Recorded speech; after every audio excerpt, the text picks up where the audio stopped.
Ada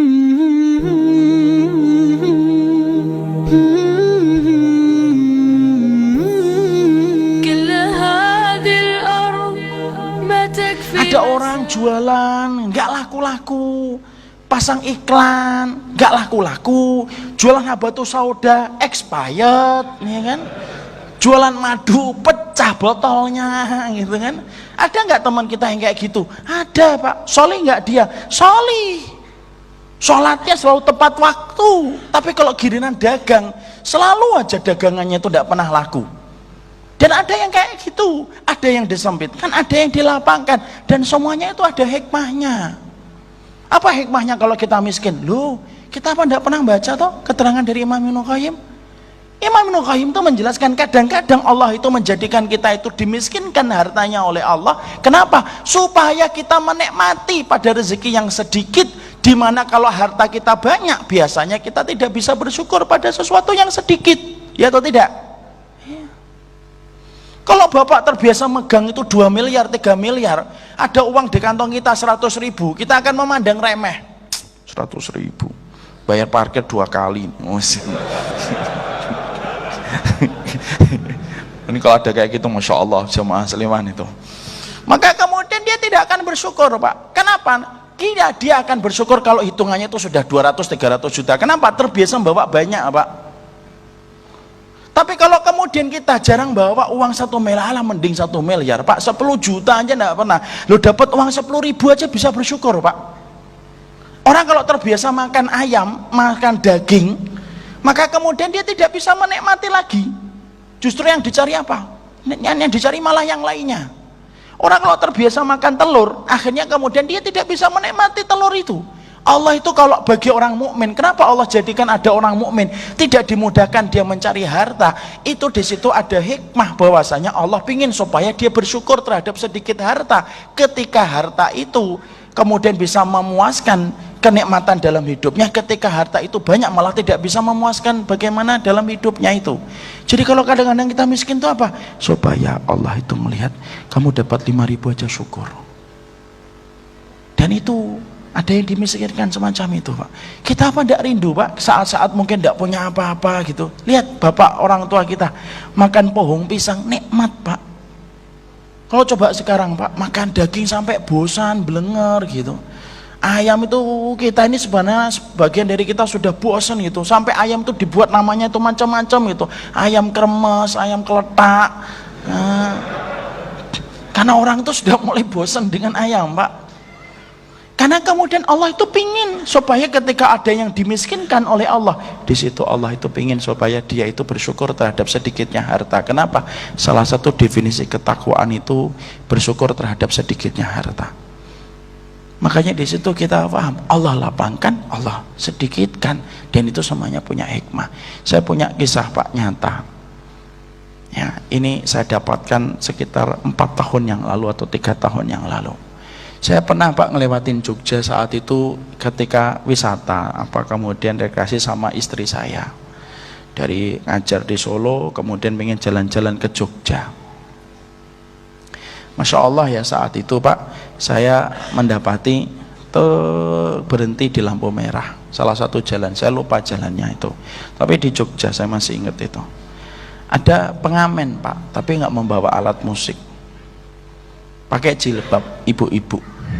Dia jilbab, kemudian ibu-ibu. Kemudian dia dekat, kemudian dia menepukkan tangannya sambil bernyanyi qasidahan, Pak. Saya ngelihat ibu tua ini harusnya sudah istirahat di rumah, Pak. Maka saya, Masya Allah ya, saya ngasih, Pak. Saya tentunya, maaf ya, mungkin beda dengan ustadz yang lainnya. Kalau saya ada pengamen, sebagian dari pengamen tetap saya kasih, Pak. Walaupun saya memandang musik itu tidak boleh.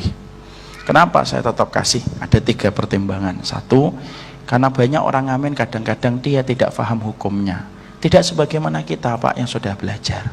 Yang kedua, kadang-kadang orang ngamen itu pilihan terakhir dari semua pilihan dan tawaran terburuk yang pernah dia dapatkan. Pernah diajak begal, pernah diajak nyopet, pernah diajak kemudian dia melacur, tapi ditinggal semua. Pilihan yang terakhir itu bisa jadi cuma ngamen. Yang ketiga, kita ngasih, Pak, supaya berkah. untuk dia dan menjadi sebab hidayah bagi dia di masa mendatang. Ya, itu untuk pribadi saya.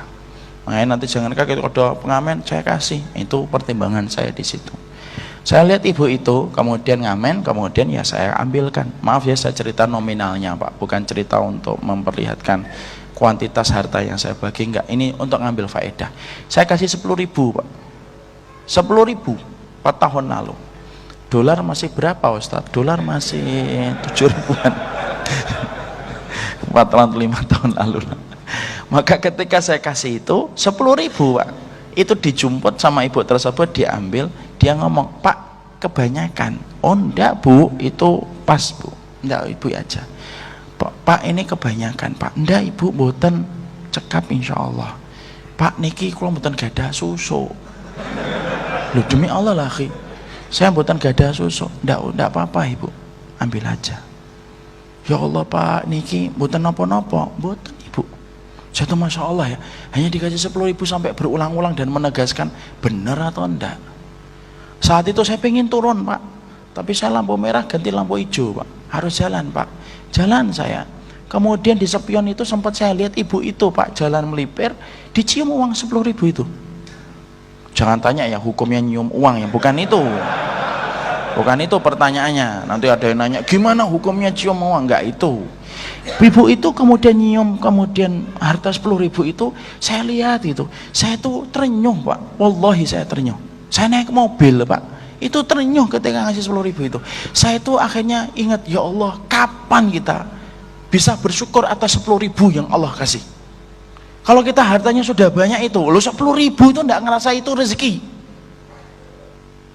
Akhirnya 10.000 itu kalau jatuh malas ngambil. Itu kan gitu kan, kalau sudah kebanyakan uang itu gitu. Dia 10.000 akhi, antum bisa bayangkan dicium itu kemudian uang tersebut pulang. Dan saya bayangkan nanti ketika dia pulang, mungkin dia akan ngomong, saya dapat 10.000. Kemudian mata anaknya berbinar, alhamdulillah ya Bu, ayo kita beli beras. Kemudian makan itu, kemudian nikmat 10.000 Pak. Kita ini kadang-kadang dikasih 1 juta, 2 juta, tidak bersyukur. Kenapa? Cuma 1 juta, karena kebiasaan menggang 200 juta. Dan akhirnya apa? Rezeki itu kemudian hanya terfikirkan kita kalau rezeki itu nominalnya di atas 200 juta, baru itu rezeki, baru sujud syukur. Kalau kemudian baru dapat 100.000 tidak pernah sujud syukur. Kenapa? Kebiasaan bawa harta banyak. Akhirnya apa? Sensitivitas dia untuk memegang harta itu, sensitivitas dia untuk kemudian menilai kenikmatan itu menjadi mahal. Nah itu yang kita khawatirkan. Makanya kemudian yang pertama ini harus paham, Allah itu jadikan antum miskin, saya miskin misalnya, kemudian Allah jadikan itu tidak pernah berniat Allah mendolimi kita. Makanya betul kata Imam Ibnu Qayyim, kenapa Allah jadikan ada yang lapang, Allah uji dia dengan banyaknya harta. Kenapa Allah jadikan sebagian dari teman-teman kita jadi miskin? Karena Allah itu memiliki hikmah supaya dia bersyukur terhadap sedikitnya harta. Anak kita Pak, kebiasaan makan daging Pak, mungkin makan daging tidak dimakan, setengah dari daging itu dibuang, tidak pernah merasa mubadir. Coba Bapak ini, kasih Bapak itu anaknya makan daging tiap hari Pak, buang daging tidak terasa Pak. Coba kalau kemudian kita tarik itu dagingnya ke Suriah Pak, loh bukan hanya daging Pak, oh sudah sampai campur dengan tanah aja, masih dipilih Pak, dicuci Pak potongan daging itu, dimakan lagi sama mereka. Karena apa? Saking susahnya mereka mendapatkan daging. Loh mana yang lebih bahagia? Orang yang punya banyak harta tapi susah bersyukur dan susah sensitif terhadap nikmat yang Allah berikan, atau yang lebih bahagia Pak, yang sedikit harta tapi dapat 10.000 dia bisa bersyukur, dicium uang itu, pulang ke rumah dalam kondisi kemudian menangis, sujud syukur kepada Allah, anaknya nangis ketika ibunya dapat 10.000. Kapan kita bisa merasakan 10.000 itu nikmat yang datang dari Allah Pak? Jujur kita ini, supaya kemudian apa? Tidak ada lagi prasangka sama Allah. Lu Allah kok diprasangka yang buruk. Lah kalau Allah sudah kita prasangka yang buruk, lah terus yang benar siapa? Jadi Allah itu jadikan lapang ada hikmahnya, Allah jadikan miskin itu pun ada hikmahnya. Dan itulah yang menjadikan kita harus ngerti takarannya balik sama Allah Pak, bukan sama kita.